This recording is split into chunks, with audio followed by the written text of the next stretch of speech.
A estética de nossos corpos foi completamente sequestrada. Hoje ela é vendida em vídeos com trilhas sonoras suaves, em tutoriais vazios de propósito, em simulações de autoconhecimento que giram sempre em torno da imagem. Mas a verdadeira beleza do ser humano não é um produto.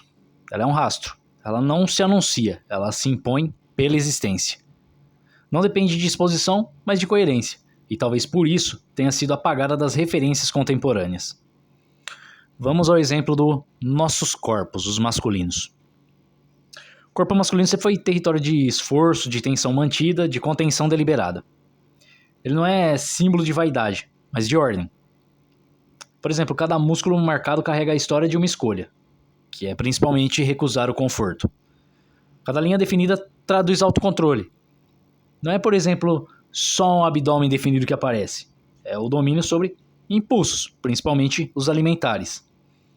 O queixo firme não é só uma questão anatômica e essa besteira de jawline, de não sei o que, não sei quantos de 10. Não. É apenas o reflexo de anos de controle emocional, de contenção nas palavras, de silêncio quando o grito era fácil. Ombros retos e peito aberto não são simplesmente as poses do Mr. Olímpia. São consequências. São resultado de quem já foi muitas vezes dobrado pela vida, mas escolheu voltar à posição ereta. O corpo do homem nesse contexto torna-se linguagem. E o Kiyo Mishima já tratou disso e tem um vídeo aqui no meu canal que eu trato sobre isso. E não é apenas um enfeite.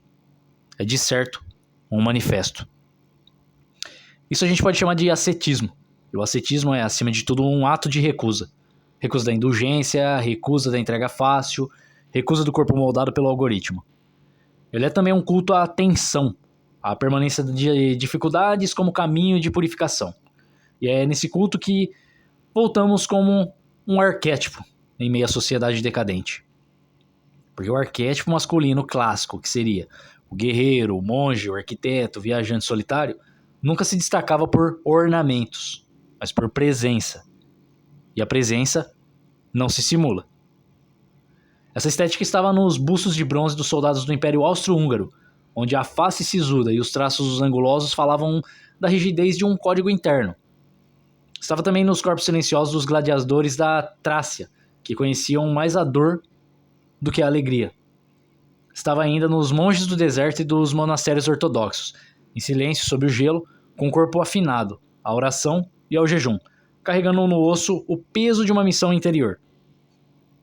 Nenhum deles posava, mas todos eles, sem querer, impunham.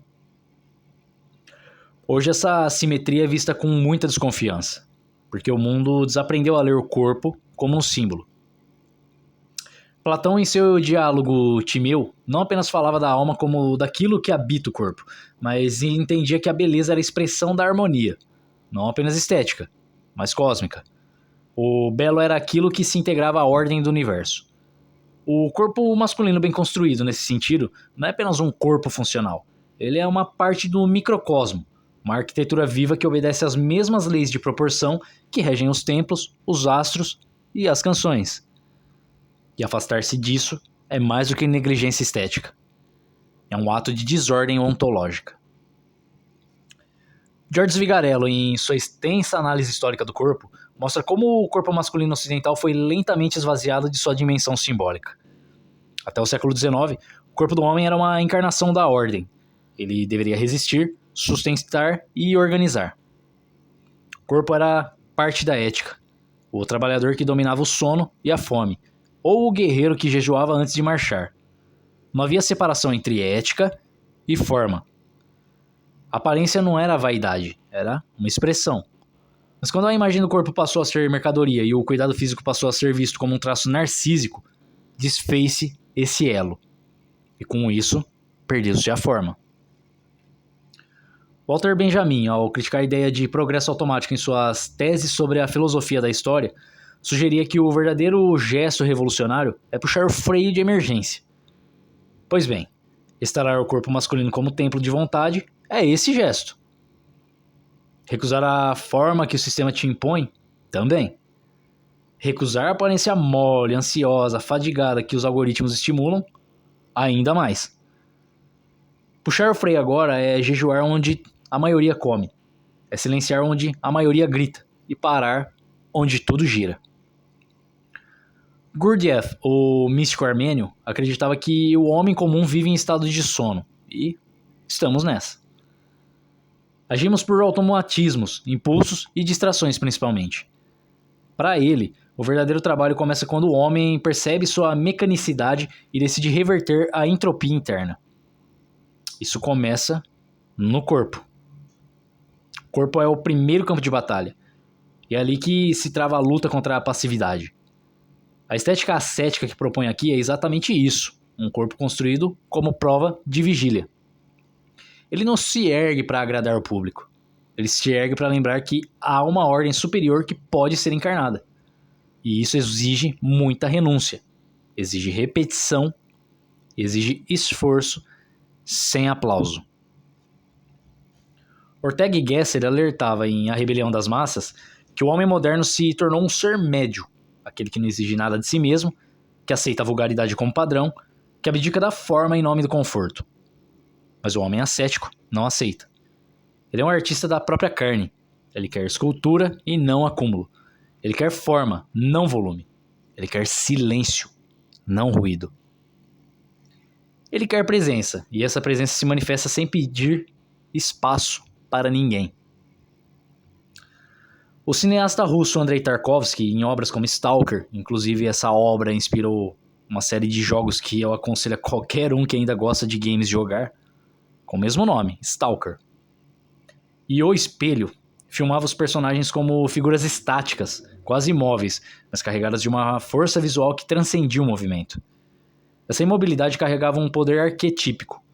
O homem presente não precisa gesticular. Ele não precisa enfeitar a voz. Ele não precisa parecer mais. Ele é mais. Porque seu corpo comunica o que sua alma já conquistou há tempos. E essa é a estética que sobrevive ao tempo. Se tudo ao seu redor parece fora do lugar, comece pelo corpo. Ele é o chão que você pisa. Ele é a morada da sua vontade e da alma. A primeira trincheira, o primeiro altar. O primeiro instrumento de ordenação nesse mundo. Levantar cedo, talvez, comer com moderação, dormir no tempo correto, transpirar por trabalho real e se olhar com honestidade. São gestos simples, mas são também gestos de insurgência. No mundo que premia o excesso, você constrói um corpo limpo. E o corpo limpo se torna reflexo de uma mente afiada, uma alma firme e uma vontade reta. Cada vez que você recusa o impulso, você não apenas molda a carne, você ergue uma catedral. Você manifesta no mundo visível aquilo em que você já se tornou absoluto. E isso não é simples culto à imagem. Isso é uma reintegração. É o seu retorno ao estado de arquétipo, ao que ele era antes de ser condicionado. A estética ascética é o corpo restaurado como símbolo e como ordem, e como limite também, principalmente como linguagem. O corpo que não grita, mas que se impõe. O corpo que não se deforma porque nele há a direção correta. E a direção é sempre para cima, sempre para dentro, sempre contra a corrente. Se esse manifesto fez sentido para você, não segure. Compartilhe com quem ainda está adormecido. Porque o despertar não vem por fórmulas mágicas. Ele vem por pura dor, por repetição, por silêncio, por disciplina e por forma. Tudo mais é apenas espuma e distração. Agora é você contra o que te desfiguram. E só você pode devolver a simetria ao mundo, começando por você mesmo. E aqui foi mais um episódio do seu podcast favorito, Anatomax. Me despeço de vocês e até o próximo vídeo.